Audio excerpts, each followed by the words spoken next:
Halo, jumpa lagi dengan saya Handi. Kita lanjutkan lagi materi analisa kebangkrutan menggunakan toolsnya Z-Score, di mana teorinya telah kita pelajari yaitu pada video sebelumnya mengenai analisa kebangkrutan pada satu perusahaan menggunakan Z-Score. Data yang kita gunakan dalam lanjutan ini yaitu bagaimana cara menghitung, kita implementasikan dari materi yang sudah saya sampaikan sebelumnya. Datanya ini adalah data yang kita gunakan pada saat kita menganalisa arus kas. Ini menarik. Kita analisa arus kas dan performance matriknya dalam perusahaan ini sangat kurang bagus.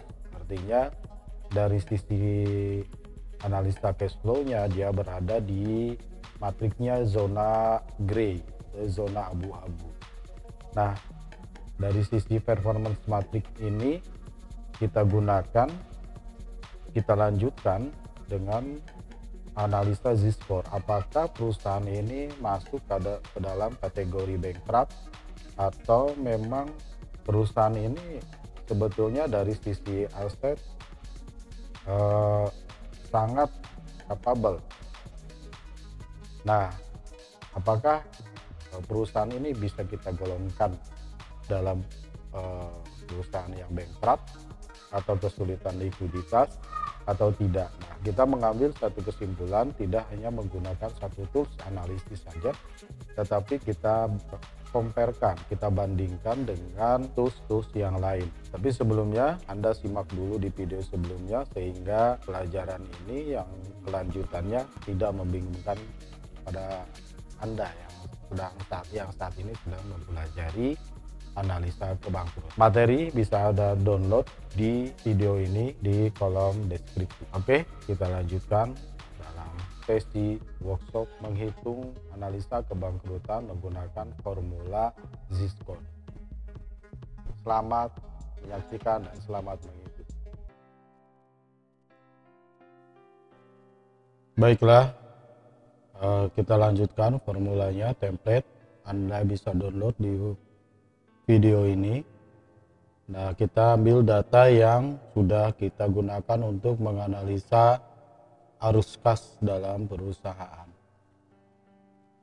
Saat ini akan kita gunakan untuk menganalisa kebangkrutan menggunakan Altman Z-Score.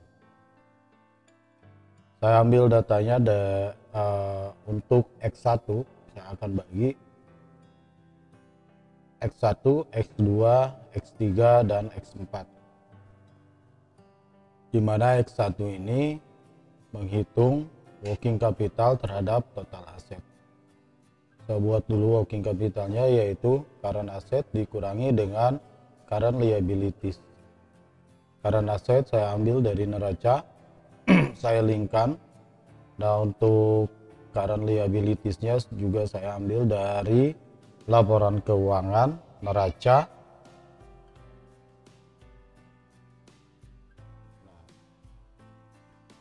Untuk saya kurangkan dengan current liabilities.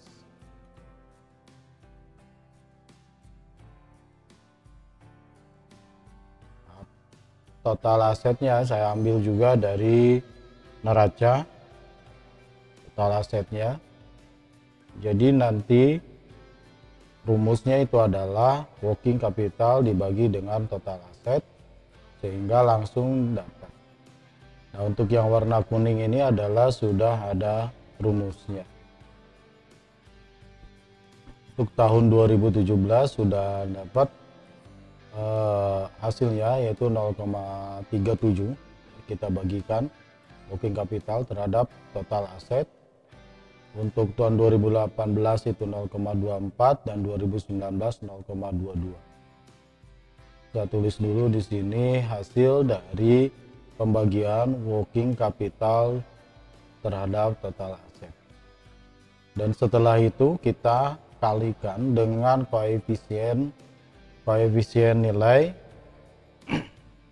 dari Atman Z-Score sebesar 0,56. Ya, tahun 2017 kita dapat 2,43.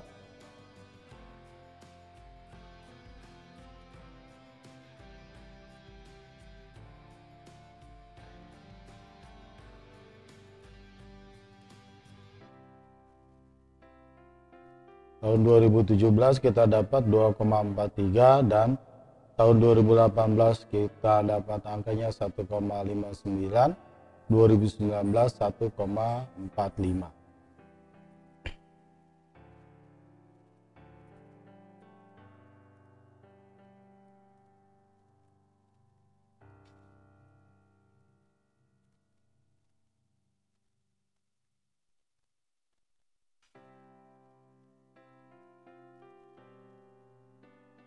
Setelah itu kita cari X2-nya, yaitu return earning terhadap total aset. Kita ambil datanya dari laporan keuangan neraca return earning 2017, 2018, dan 2019. Untuk total asetnya, karena nilainya sama, kita linkkan terhadap nilai total aset yang di X1 karena sama. Hasilnya sudah kita dapat 0,18 untuk tahun 2017, 0,20 untuk tahun 2018, dan 0,22 untuk tahun 2019.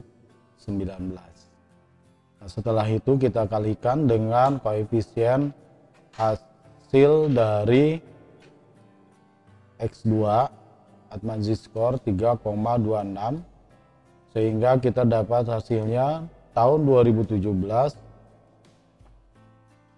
itu sebesar 0,59, tahun 2018 sebesar 0,64, dan tahun 2019 0,71. Hasil untuk X2 sudah kita dapat, dan selanjutnya kita cari yaitu untuk X3. X3 di mana formulanya adalah EBIT dibagi dengan total aset. EBIT ini kita ambil dari laporan laba rugi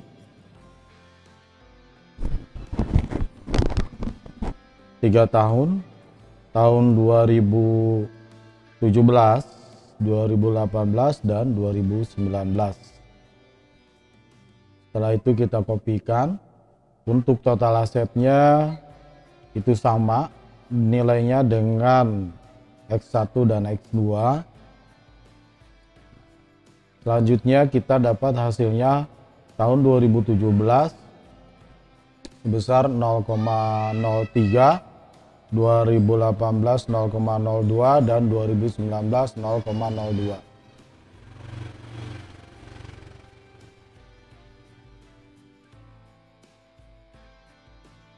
Setelah itu kita kalikan dengan koefisien dari Atman Z-Score untuk X3 ini, yaitu EBIT dibagi dengan total aset sebesar 6,72, sehingga hasilnya 2017 itu 0,20, 2018 0,14, dan 2019 itu 0,15. Baiklah, ini sudah kita dapat hasilnya. Book value of equity dibagi dengan book value of debt. Tahun 2017 nilainya 8,59, tahun 2018 nilainya 4,58, dan tahun 2019 4,28. Nah, hasilnya kita kalikan dengan formula koefisien dari Z-Score.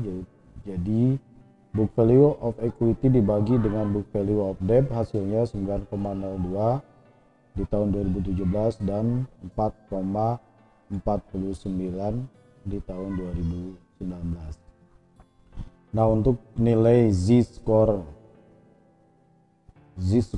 untuk double quote itu tinggal menambahkan X1 ditambah dengan hasil X2 ditambah dengan hasil X3 dan ditambah dengan hasil X4. Hasilnya adalah untuk X4 ini sebesar 9,02 dan 4,49. Nah, untuk hasil z-score-nya adalah 12,25, 6,96 di 2018 dan 6,81 di 2019. Nah, grafiknya sudah ada, jadi area perusahaan tersebut itu masih di atas atau di zona aman, masih di atas dari zona kebangkrutan dari z-score double quote ini.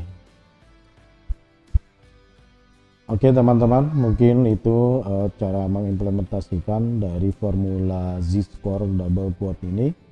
Nah, seperti yang kita tahu bahwa teknik untuk menghitung formula z-score double quote atau z-score itu berbagai macam tekniknya, dan ini bisa dijadikan oleh Anda untuk mempermudah template-nya dalam analisa kebangkrutan menggunakan z-score.